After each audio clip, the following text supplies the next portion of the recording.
이어서 코로나19 상황 알아봅니다. 주말 영향으로 신규 확진자는 10만 명 아래로 내려갔습니다. 그러나 주간 단위로 보면 6주 연속 증가했습니다. 누적 확진자도 200만 명을 넘었습니다.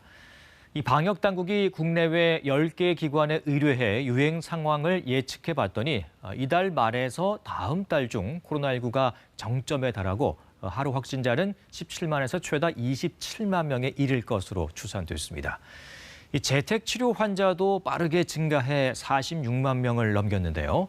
이 재택치료를 하다 사망하는 사례가 잇따라 일어나면서 이 관리 시스템을 보완해야 한다는 지적이 나오고 있습니다. 김수영 기자가 취재했습니다.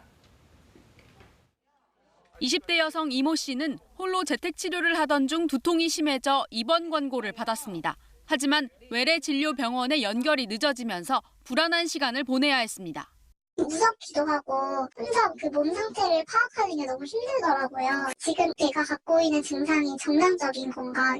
또 다른 재택치료자 김모 씨도 증상이 악화돼 보건소에 문의한 뒤 병원 비대면 진료를 받으려 했지만 연결조차 되지 않아 혼자 약으로 버텨야 했습니다.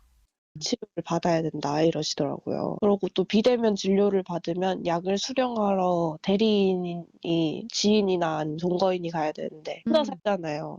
재택치료 안내문에 따르면 50대 미만 일반 관리군의 경우 비대면 상담과 약 처방을 받을 수 있고 증상이 심해지면 외래 진료센터도 방문할 수 있습니다. 특히 증상이 갑자기 악화할 경우 즉시 입원 병상이 배정돼야 하지만 신속한 대응이 어려운 게 현실입니다.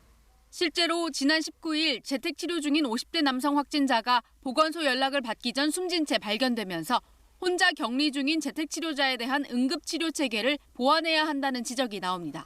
하지만 재택치료자가 46만 명을 넘어가면서 의료진은 한계를 호소하고 있습니다. 전화가 너무 많이 오는 거죠. 업무팀에서는 환자 접수해가지고 팩스 보내고 이러느라고 미치고 여기 이제 간호사들은 전화 받아가지고 온갖 민원에 시달리고.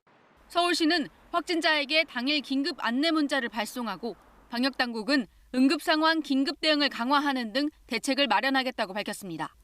KBS 뉴스 김수연입니다.